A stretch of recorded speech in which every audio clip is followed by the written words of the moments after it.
그리스도의 풍성하신 은혜와 사랑이 늘 함께 하시기를 바랍니다.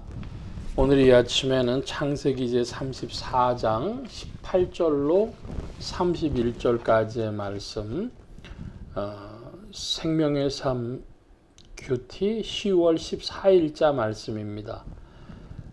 18절 이하의 말씀을 봅니다. 그들의 말을 하몰과 그의 아들 세겜이 좋게 여김으로 이 소년이 그 일 행하기를 지체하지 아니하였으니 그가 야곱의 딸을 사랑함이며 그는 그의 아버지 집에서 가장 존귀하였더라. 하몰과 그의 아들 세겜이 그들의 성읍문에 이르러 그들의 성읍 사람들에게 말하여 이르되 이 사람들은 우리와 친목하고 이 땅은 넓어 그들을 용납할 만하니 그들이 여기서 거주하며 매매하게 하고 우리가 그들의 딸들을 아내로 데려오고 우리 딸들도 그들에게 주자.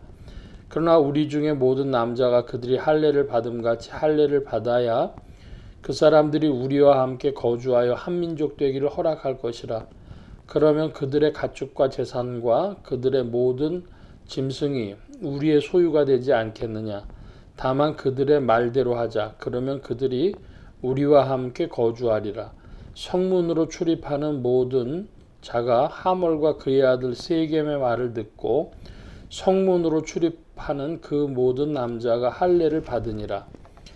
제3일에 아직 그들이 아파할 때에 야곱의 두 아들 디나의 오라버니 시므온과 레위가 각기 칼을 가지고 가서 몰래 그 성읍을 기습하여 그 모든 남자를 죽이고 칼로 하몰과 그의 아들 세겜을 죽이고 디나를 세겜의 집에서 데려오고 야곱의 여러 아들이 그 시체 있는 성읍으로 가서 노략하였으니 이는 그들이 그들의 누이를 더럽힌 까닭이라. 그들이 양과 소와 나귀와 그 성읍에 있는 것과 들에 있는 것과 그들의 모든 재물을 빼앗으며 그들의 자녀와 그들의 아내들을 사로잡고 집 속의 물건을 다 노략한지라. 야곱이 시므온과 레위에게 이르되 너희가 내게 화를 끼쳐 나로 하여금 이 땅의 주민 곧 가나안 족속과 브리스 족속에게 악취를 내게 하였도다. 나는 수가 적은즉 그들이 모여 나를 치고 나를 죽이리니 그러면 나와 내 집이 멸망하리라. 그들이 이르되 그가 우리 누이를 창녀같이 대함이 옳으니이까. 31절까지 말씀을 살펴보았습니다. 창세기 14장은 디나가 세겜이라고 하는 하몰의 아들 히위 족속의 그 아들이 디나를 좋아해서 이제 딸을 달라고 야곱한테 이야기를 했는데 조건을 내세웠습니다. 시므온과 레위가 그 이스라엘 아들들이 조건을 내세웠는데 할례를 받아야 우리가 디나를 너희에게 주겠고 너희와 화친할 것이다. 이렇게 조건을 내세웠죠. 그래서 이 하몰의 아들 세겜이 그 조건으로 할례를 받습니다. 여기 22절의 말씀에 보면 우리 중에 모든 남자가 그들이 할례를 받은 같이 할례를 받아야 그 사람들이 우리와 함께 거주하여 한 민족 되기를 허락할 것이라 그랬습니다. 잠깐 좀 살펴볼 것이 있는데요. 남자와 여자가 만나서 한 가정을 이룹니다.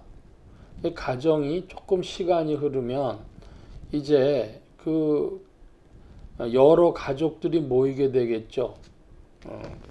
그러면 이것이 씨족 혹은 조금 더 나가면 부족이 되는 것입니다.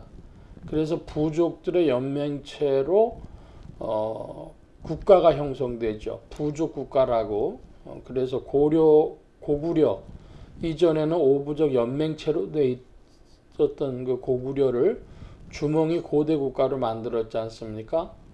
그러니까 부족 혹은 부족 국가가 있는 겁니다. 자, 근데 그 부족이 민족으로 조금 바뀌기도 하는데 거기에서 이제 그 애매한 지점이 나타납니다. 제가 알고 살아오면서 교회 생활을 하면서 알게 된 이북에서 내려온 분은 고향이 이북의 개마고원이었습니다. 백두산 개마고원 뭐 이런 거 있지 않습니까? 그런데 그 개마고원에 여진족 사람들이 살았다는 거예요. 그래서 조선 사람들하고 여진족 사람들이 저 사람 여진족이야 이렇게 얘기를 하고 했다는 것이죠. 자, 그러면 고대 옛날 조선이라는 나라의 왕이었던 이성계가 조선족이라고 하는 것에 대해 의문을 품는 그런 사람들도 있지만 전주에서부터 시작된 조선 사람이라는 것을 의문시하지 않습니다. 그런데 그 이성계하고 매우 가깝게 지냈던 퉁두란이라고 하는 사람이 이제 나중에 그 이성계의 오른팔처럼 돼가지고 이지란이라는 이름으로 바꿔가지고 조선에서 살게 되죠. 그러니까 국가라고 하는 것을 놓고 부족 혹은 족속이 더 확대되어지면 민족이 되고 또 국가가 되고 뭐 이렇게 되는 겁니다. 자, 그런 면에서 이스라엘 사람들은 야곱은 아직 C족 정도에 머물렀죠. 야곱과 야곱의 아들들은. 자, 그런 상태에서 희위 족속하고 국가가 되어지는 것, 그런 과정들 그 사람들도 고대에도 희미하게 인식하고 있었다. 뭐 이렇게 이야기할 수 있겠습니다. 자, 그런데 이제 좀 서둘러 보면은 이 오늘 벌어진 일로 인해서 이제 시므온과 레위가 자기 여동생 디나가 겁탈을 당했다고 생각을 해가지고 말로 그렇게 해놓고 할례를 받을 때에 공격을 해서 다 죽이고 노략질을 하고 이제 이런 일이 벌어졌습니다.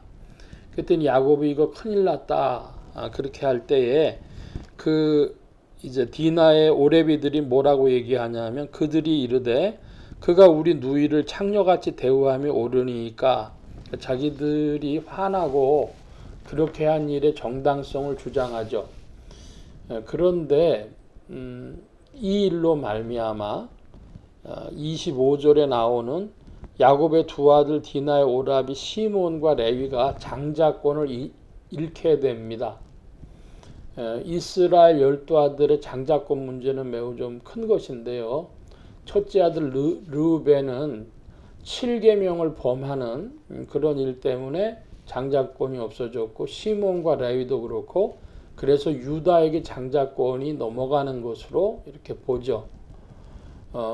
그런데 요셉에게 장자권이 있냐 유다에게 장자권이 있냐 그 문제가 역대상 5장에 보면은 좀 더 기술이 되어져 있습니다. 중요한 것은 세 사람은 장자권을 잃었다는 거예요. 르벤, 시므온, 레위 이렇게는 장자권을 잃었는데 특별히 그거 처음에 그 야곱 쪽이 디나가 피해자 아니냐 그렇게 얘기할 수 있는데요. 이것은 문제가 됩니다. 어떤 면에서 문제가 되느냐 그러면 첫째로 살인자라는 것이죠. 그런데 부주의하게 벌어진 것이 아니라 이들은 의도를 가졌습니다.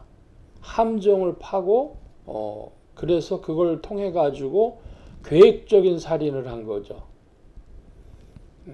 그러니까 고의적이고 계획적인 것이었습니다.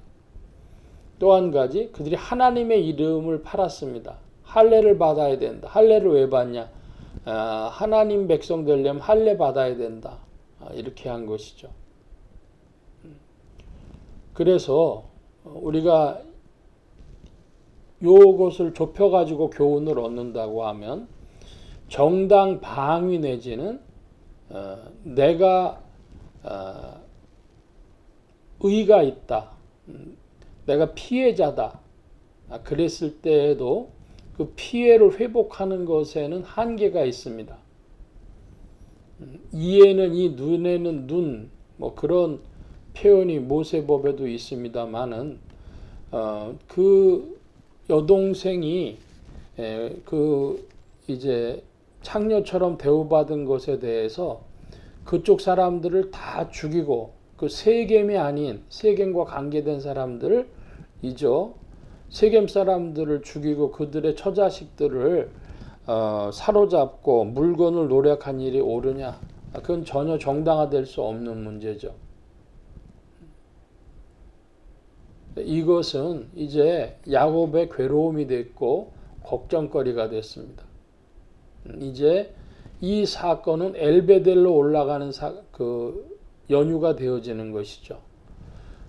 가장 이제 야곱의 근심거리, 걱정거리가 되면서 베델로 올라가자라는 말을 야곱이 꺼내게 되는 가장 직접적 계기가 되는 것입니다.